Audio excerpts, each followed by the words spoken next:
The early history of Canada. Our story of Canada begins way back in 21,000 BC. Back then, the northern half of America was populated by Aboriginal people.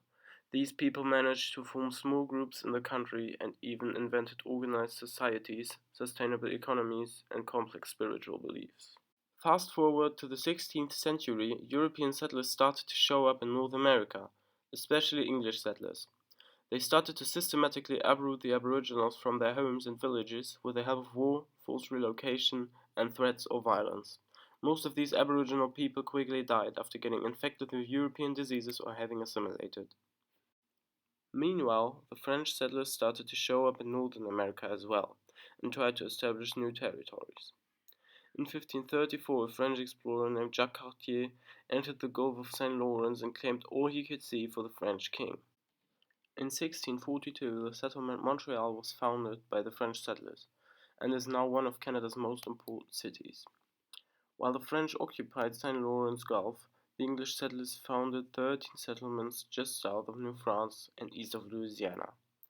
The most important to mention are Jamestown, Plymouth, and Boston. Later, the English were also interested in the territory north of New France for strategic and economic reasons, called Rupert's Land.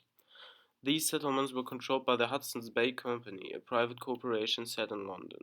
Speaking of economic reasons for conquering new land, the English and the French killed animals and used their fur to create hats and much more and sold them to rich people in Europe.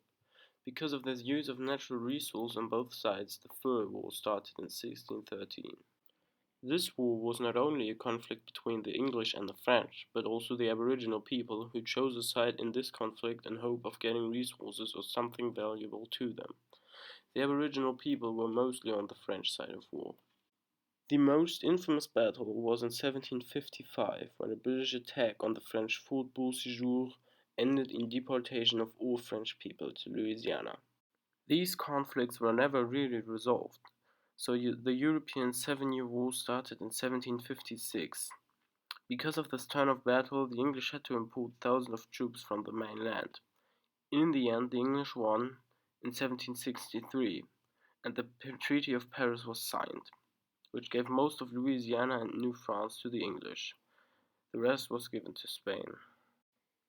New France later got reorganized to be called Quebec. This colony still had French laws because most of the citizens there were and still are French.